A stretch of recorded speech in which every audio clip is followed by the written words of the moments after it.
welcome to Bitstorm, a comedy game design podcast by two guys who know nothing about comedy nor game design. I'm Ben Slinger, and with me, as always, hiding out from the podcast accountants, is Trevor Scott. Are they here? They'll never find us. They'll never catch us alive. Not in this bunker. As long as we continue numbering our episodes appropriately. Yes. Before we are ready for 300. Yes.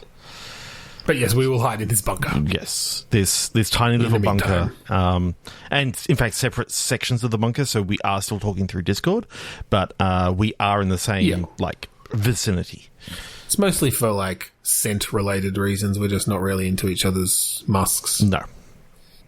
Or our Elons, for that matter. Nor, I don't know, some other lolly thing, because I'm just thinking musk sticks now. Oh, okay. I was going billionaires, but, yeah. Okay, what the fuck is this show? It's a comedy game design podcast. So, let's do... Click pitch? Okay. 3 to 1 click. Let's get into it. Ooh. How would you say, or what would you think if instead of ramped up click pitch that we do all the fucking time, what if we just did... Classic, one word each click pitch. Just to see what the fuck happens. Alright, so one word each. We're going to say them out loud, turn them into a game design, and see how it goes, and then we'll do it a few times, and then we're done. Yeah. Enjoy. Spectrum. Prize. So what do you did? Was it the ZX Spectrum or something? I'm thinking of retro game consoles or computers. Yes, big blocky fucking pixels. Yeah, was that similar to the Commodore 64, the Spectrum? Yeah, it's the same era, so. 81 yeah. to it's ColecoVision. Think Atari 2600. When you think if you think that pixel is big enough, make it 10 times bigger. Make it bigger. Make it bigger. I've been watching Cobra Kai. Okay. Yep. So that sort of 80s style, 80s throwback is appealing to me. Yeah. Definitely. Cool. Okay, so what are we doing with these big ass pixels? Well, okay, I wasn't necessarily thinking, and we can go this way, but that it was doing on a Spectrum. It was more set in that era, and it's some sort of thing where the prize is a ZX Spectrum. Okay, we have in-game, an in-game game that is the game that they really, really want to play, and it's the big blocky thing. So we get to have some fun with it. We get to do some cutscenes in fucking big blocky pixels, but then we have this lovely sort of stylized graphics a la... Well, every time I think stylized, I just think Wind Waker, because out of all the Zelda games, if you look at all the 3D Zelda games, Wind Waker still fucking holds up like it came out last week. A cel-shaded 80s style would be interesting.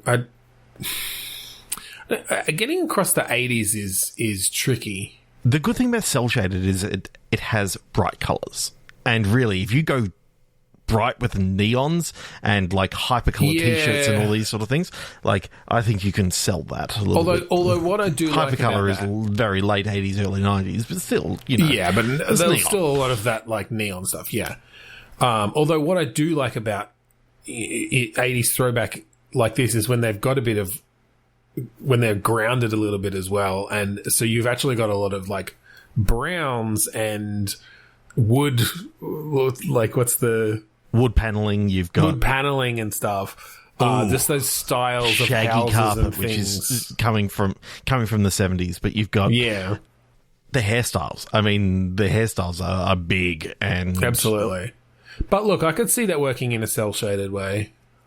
Still, so yeah, let's go with that. I like this idea of almost not quite the Wizard Mario 3. Fred Savage thing, but something along those lines where it's sort of making this video game tournament into a bigger thing. And it's this game that has been anticipated, or it's like the next game. Pong was huge, And now the ZX Spectrum has come out, and they've got like this other version of tennis. Because I'm just picturing that it's that sort of thing of it's still like called Pong, thwack, but it's called thwack, exactly. But instead of being on a horizontal plane that you got the paddles on either side, it's the vertical thing, and and it's like they've shifted the game, they've pivoted. Yeah, it's also got one extra game mode. Oh my god! You know what could it be? You know what I actually want to see, and this is actually my pitch for the entire game now. Like, fuck everything else that we talked about. 4-player Pong. So we're just making 4-player Pong. I mean, it's got to have been done. 2 people on the vertical, 2 people on the horizontal, and whichever side it goes out of, you're fucked.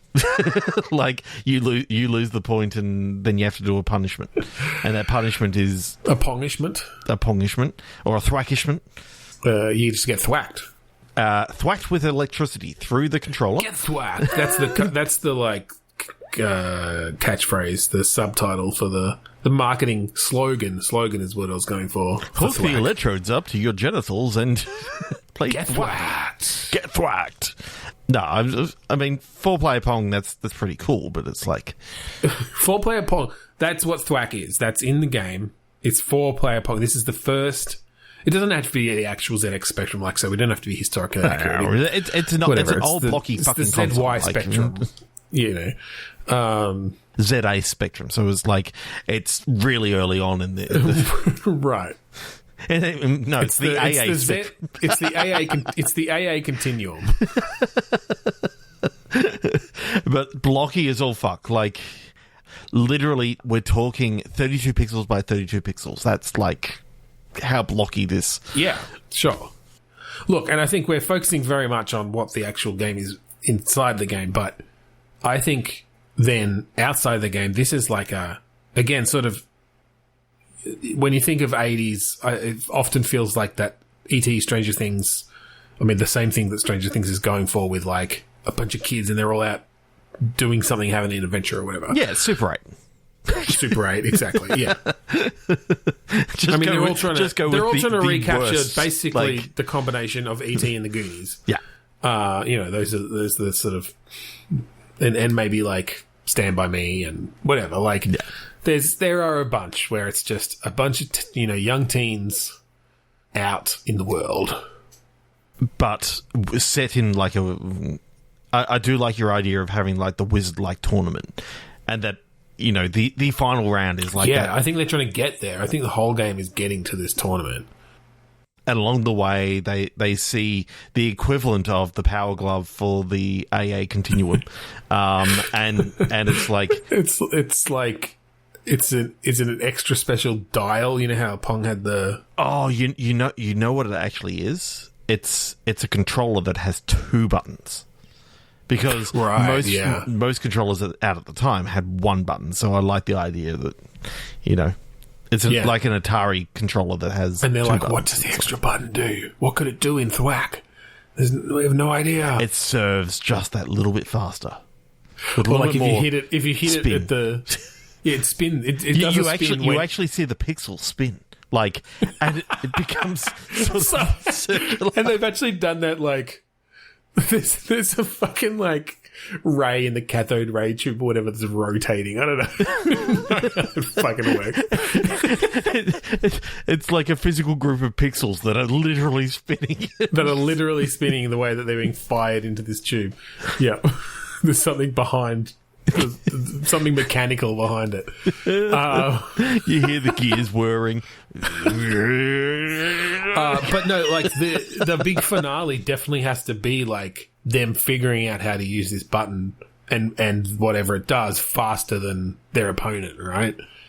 Whether it does, as the ball hits your paddle, if you hit it, it like puts spin on the ball or something, and then you have some moments of just like the ball, these pixels like gliding past the enemy curving, paddle. And it's like, this doesn't look like it's actually 32 pixels, and they go, it's actually 64.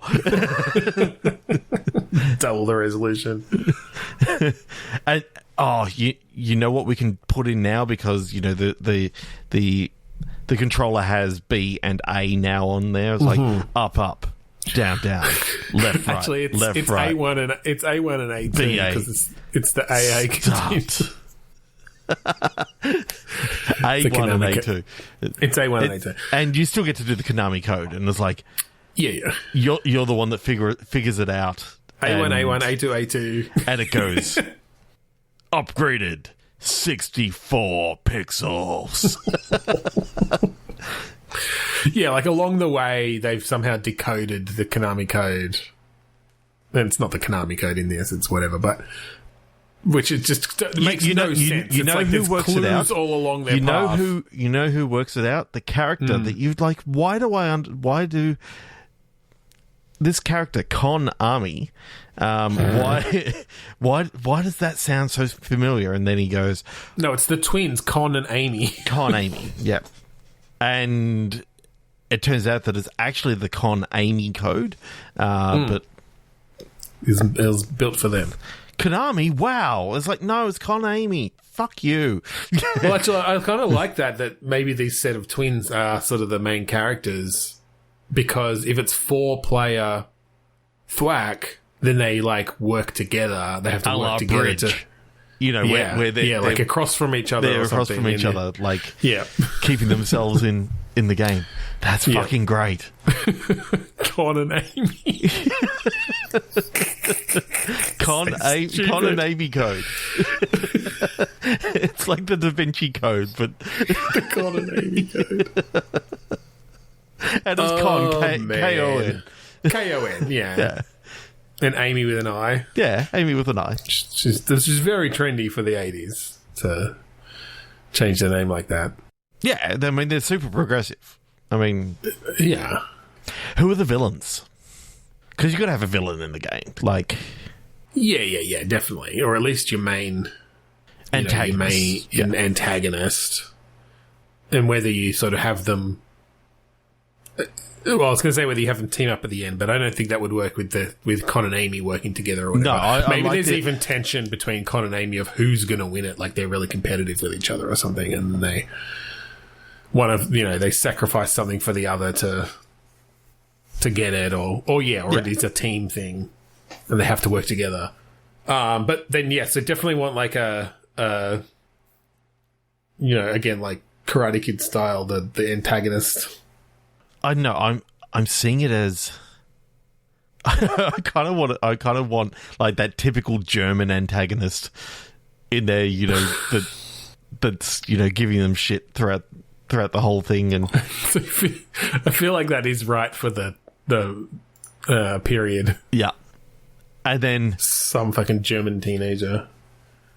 Ooh, I kind of like the other character is just like this kind of silent character who turns out to be like really, really good at the game, and therefore it's sort of like this person's going to win if we don't work together, and they sort of come back a la one of those comeback fights. And it's like, you're the best. And I want the final scenes. Yeah, definitely. And I want the tournament scenes to feel like a Karate Kid style tournament where, like, as these things are happening, they're like, oh, like these big overreactions to losing points, and you just like half of the last half hour of the screen is like 90% close ups on like 20 pixels at once.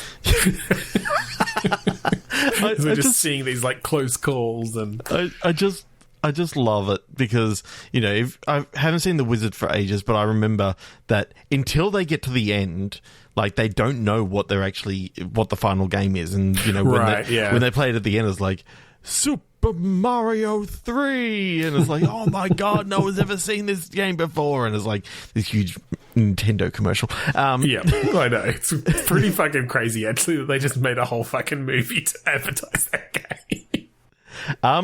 That's really cool. Let's 3, 2, 1 click it. Yeah, let's 3, 2, 1 click. Reader. Hurry. Hurry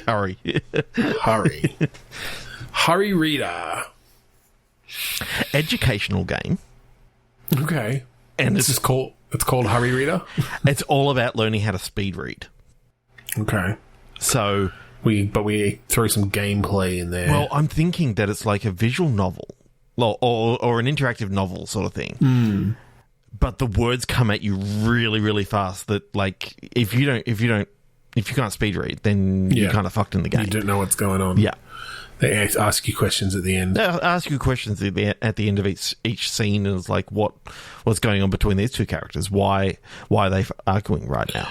Or even just not necessarily quizzing you on it, but even just the other character then asks you questions that seem like it's really important to the story to answer this right. And if you haven't actually understood what's going on, then you're fucked. Yeah.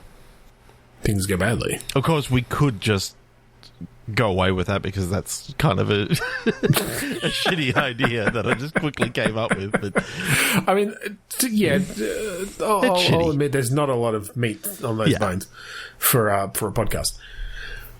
Well, I was wondering whether Reader could be taken in a slightly different direction to maybe like a card reader or like a barcode reader or something. Yes. Like having to read barcodes quickly could be interesting, like scanning barcodes in VR or something. Ooh, I do like that. Like the physicality of scanning shit. Like, of finding the barcode on something, scanning it. Ooh, it's an apocalypse, right? And all this shit's going down, but you need to finish stock take. So, so it's all about taking a little scanner and finding the barcode on these big things, and the barcode could be anywhere on this thing, and then you got to like on a giant mech or something. I'm just thinking, it's like where they put the fucking barcode on this T150. You look out the window and there's all this lava coming your way, and it's like, ready, begin. And you're like, oh shit. Well, I just because I said T150, like, I love the idea of having to like barcode all these killer androids that are like in this factory or whatever, these different models. It's like, oh, okay, I know that on this one, the barcode's on the top of the rocket launcher or whatever. But one thing I definitely want to bring into this is precision, like long distance barcoding, like snipe barcoding. Like you've got a scope on your thing and you have to find it from a distance, or you can no scope it and get extra points. What I love, and this is stuff that I wish more games would do, like, when you start realizing that, oh no, anything in this world that has a barcode can be scanned, and and they can add different effects to whatever you're doing. You look out the window and you see the lava coming your way, and then you go, hang on, like, I see on that lava rock there's a barcode. Like, on the lava rock.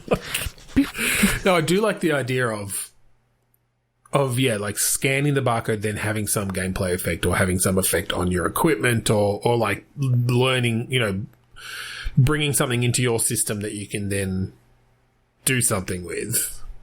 And yes, I think there's an interesting, in a very sort of Portal-esque way of, for the first few levels or whatever, only the things in front of you that you're stock taking or whatever or scanning have barcodes, but then something happens and you realize, wait a sec, that thing out there's got a barcode, or fucking the robot guard or whatever has a barcode, and you realize that you can get information about it or something. And then you look down at the tiles and you go, hang on a second. That looks like a QR code, and you run upstairs and you look down and you're like, beep. Right, yeah. And it's like, hidden ones across, it's like the witness, that perspective thing. It's like the witness in the fact that there are lots of environmental barcodes around. Like, if you happen to go behind some shelves and you move it in just the right way and you turn the lights off and then you put the torch on, like, you see like the white and the black, and it's keep that contrast. And then, you could have puzzles with having to like move crates around into place that to finish the barcode and get them lining up with other things. Or you're just going to move this crate that has the white top off of the black square into a white square so that it matches up or something. Yeah. Well, I kind of then I like the idea. The whole like end revelation of this game is you start finding barcodes like in nature. Again, just looking from the right perspective and looking out for the contrast, and the final discovery is that basically you're in a simulation or something, because you scan the cloud and you're starting to get information on that, and then you go up in a fucking helicopter and line it up and scan the entire Earth. And, it's like Earth 1.75 or Simulation OS or whatever. God OS. God OS.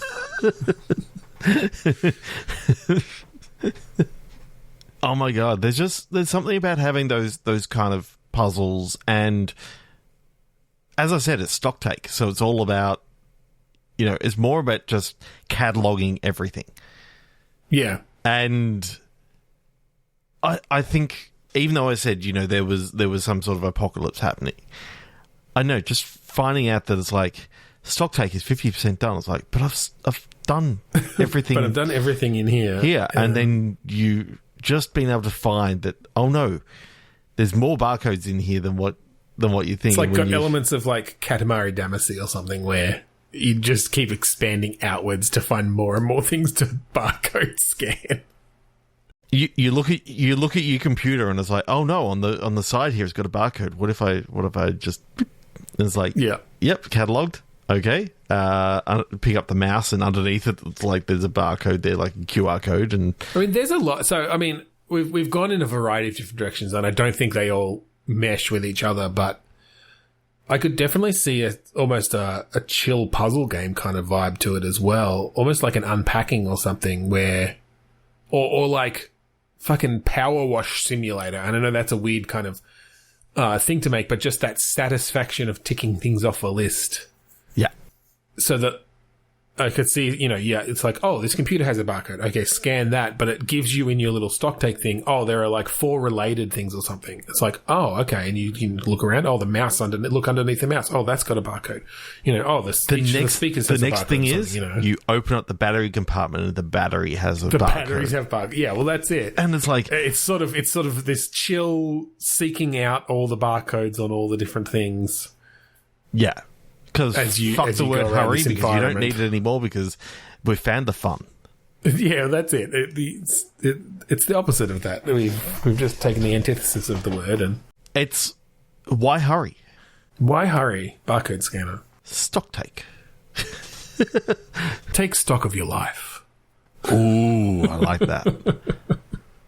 Take stock of your life. And definitely still in VR though, I think. Oh, definitely, because that the angles left, and right doesn't matter which hand. You can just click a button and just like it opens up and you pick up, beep, put it down. There's something very satisfying to just scanning things. Yeah. Oh. And that's it. You're saying throw. Like, of course, you can throw things around, but you need to. Like, you'll have different people playing in different ways, where it's like, well, I need to scan everything in this room, and I need to remember what I've scanned. So, how am I going to do this? Like, okay, stack all the things on one side that I've scanned, whatever, or other people will just like, nah, throw it away, like I'll find it. And if I scan it again, it beeps, says you've already done it. Does a different beep and goes... Does a different beep, exactly. Beep, boop. Oh my god, if you get the beeps, like, you're not going to want the exact same version of the beep. But if you get 30 different beeps that just have, like, one's a happy beep, one's a little bit like a melancholy, telling a whole story through the melancholy beep. Well, it's kind of like unpacking, right? Where they did how many thousands of sounds of different like things as you move them around. I'm sort of really feeling inspired by that as a comparison now, because like, okay, there's 30 happy beeps, 30 melancholy beeps, like. But depending on like the object and the resulting beep that you get, there's environmental storytelling in there in a really subtle way. Yes. It's like, why is my barcode scanner unhappy with this teddy bear? Oh, it's remembering when it was Yeah, then you go into your computer, you got a history. Oh, I love the idea that every item has a stock. It's got a history, but all it is when it was scanned and where or something. Yeah. And through that, you're just like telling these stories of the travel of these objects. Oh, yeah. There's something about that. I really love it. It's definitely got that just real satisfying feel to it. Yeah. One. Yeah. Expectation. Dynamics And expectation. So when I think of expectation, I think of like defying expectation in some way. Like we're setting something up for the player and then subverting that. And when I think of dynamics, I think of The Adventures of Willy Beamish.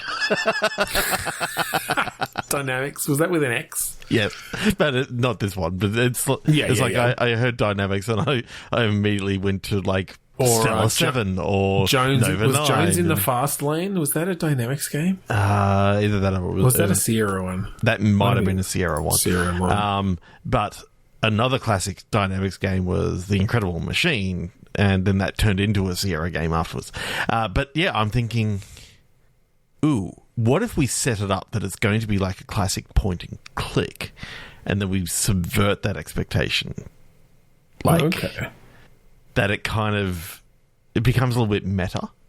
Yeah, because point and click adventures have never done meta before. No. They're always like straight down the line series. Always. Are you thinking genre-wise? Yeah, I'm thinking that it's sort of a la the There Is No Game where they kind of subverted the whole adventure game sort of thing with the interface. I kind of like the idea of our character mentioning something about the interface being broken and needing to fix something in the background. I wonder if we can do a similar sort of thing with a different genre where the interface really like affects things. And is a physical kind of object, and you have to like break it and fix it and whatever. What if it was a platforming adventure game? Where platforming, you use the UI to like climb on things, fix certain things with the UI, so that you can actually click on the inventory and all this sort of stuff, and of like you get an unlimited life hack because you figure out a way to sort of stop the screen moving, and then you go up to your own like hearts up the top and pick up another one, and it like gives you another one, and then you just do it again. Pick. Lots of heart containers. Yeah. Or you find out you can grab them and use them as a weapon or something, and that's like a mechanic in there of they're sharp, and then then they kind of you shove them on at the back. Like where would you get like a shaft from to make an arrow out of a heart? The score counter, when there's a 1, right, makes a perfect arrow. So the score is in binary, just so there's a lot of 1s in it. No, I like that idea of essentially your user interface is your inventory and your ammo. Yeah. And your health, like all of the above. Yeah. That's kind of fun. But there's something about our character not wanting to be in a classic adventure game. They want the run and jump sort of stuff. And they're being made be in this thing, and you get to play with the UI. I mean, that's almost a bit of Lair of the Clockwork God there too, with the platforming and adventuring. Yeah. But I was just trying to think of other ways we could. I do need to finish that game one day. Fuck, with a platformer, it's really good. I love it. I love it so much. If you can fix the camera, like if you can stop the camera, that you find a way to like bust out of the edge of the camera, and then you're like. And obviously the actual camera still follows you out, but it's just like blackness out there. And so you're essentially like walking on the outside of the window into the world, but you could use that almost as a puzzle mechanic where as long as you can fix the camera there, like in a spot where that wall doesn't exist, you can like go up, climb over, and then like have the camera catch up to you or something. And you've gotten past a wall that otherwise didn't exist. I'm picturing a puzzle now where the character actually does kind of like a the drugging of the poodles sort of thing in Monkey Island, where you drug the camera, drug the camera operator. Or you just distract him with like food services or something like that while you go off and do something else. I do like that idea of, or you just bribe him. Like for this mechanic, at the point that this mechanic comes about, there's like a conversation that you're having with, like, you realize that there's someone behind the camera that you can talk to, and you come up with some sort of deal where it's like, okay, if I pay you $50, will you not follow me with the camera? Like, I just want to see something. Yeah. And then, you like bust out the top of it. And from that point on, like, again, like, maybe you've just got a money meter that you can also then, like, mess with in different ways, but you spend $50 every time you want to freeze the camera, basically. I do. Oh, I know. I keep on now thinking about, what if in the game, like, a lot of the time when we play these 3D adventure games, we, the game player, are in control of the character from a third-person point of view. Yeah. I kind of like the idea of we were actually the camera operator, and anything that we answer is actually from the camera operator's point of view, or the... Right. And therefore, are we even controlling the character then, or is this a bit of our, like, second person? Bit of your second person sort of stuff. Yeah, 2PS. You're sort of going through, moving the camera slightly, and implementing the UI, because it's in a 2D space. That UI now becomes a platform for our character to automatically climb on, and right. Yeah, look, doing that in 3D space definitely complicates things a bit. I mean, but that could be interesting. It kind of adds in that, I can't remember the name of the game. They were sort of doing the MC Escher sort of stuff, but it only existed... Like a superliminal. Yeah, superliminal. That's... Yeah, doing it with the UI. Yeah. Where it's like move that part of the UI there, and then like disconnect the UI from the camera in some way or something, and then it's a thing in the world. Yeah, that's pretty cool. I mean, look, there's a few different things there. I think for this game that we've done for here, I think the idea of having the character talk to the camera operator and bribe them to not move the camera while they I think it's not move the scene camera. Like, I think there's I actually really like the idea of a 2D platformer and messing with those sorts of UI and fourth wall breaking stuff, including to the point that maybe there is a thing where, like, the camera operator moves in 3D space, like rotates, which never happens in a 2D platformer, and suddenly you're like, either you're viewing it from the front and it's sort of all weirdly 3D now, or you're just seeing the flat planes and realizing that you're a 2D object. In a 3D world. And that, like, the Z value is means that you're actually not close to that brick back there, because you're all the way in front of it, because they want you drawn in front of it or something. Oh god, I'm just having flashbacks into like Unity and using an orthographic that's how camera. It's done. Yeah. Well, even just switching to a perspective camera and having something like... Oh, and all of a sudden the background is just this tiny little thing in the background. Like, yeah. Because it's so far back in the Z value. That'd be weird. That's funny. Oh, and the character could then pick up the background and put it in their pocket. Like, that's actually kind of cool. Yeah, like, you could do some, like, size stuff.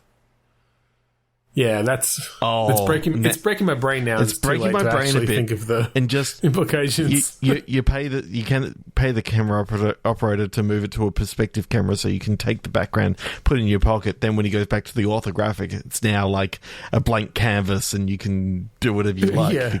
It's fall through the world or whatever. Yeah. Oh, I fucking love this. Like, it's so cool. That's wild. All right, but I think before we break our brains even further thinking about how we can deconstruct the 2D platformer. That is the end of episode 299.2. 299.2, that's right. We're making our way to 300. Very slowly. When we're good and ready. According to the podcast accountants. Yeah, I mean, we are legally required, as we have said. Yes, and they are searching for us at the moment because we did mention the 300 word, and we've done it again this week. So we've talked about they don't like us talking about them at all. No. They're very secretive. They're a secretive organisation. They're just as secretive as Myriad. Shh, come on. You can't talk about that. They'll come for us. Anyway, thanks for joining us this week on Bitstorm. If you want to find any of our other episodes online, you can go to podchaser.com/Bitstorm. All of our episodes are up there, ready for your listening pleasure. If you like the song that we play at the start and end of each episode, that song is called Mount Defiance, and it's off the album Containment Failure by the band Kuridas. So search it in Google, you'll find it. That's right, so thank you again for joining us this week on Bitstorm. I'm Ben Slinger. I'm Trevor Scott. And I need to go because there's like an overnight midnight sale for the AA Continuum, and I got to get me one of those. Oh, you bastard.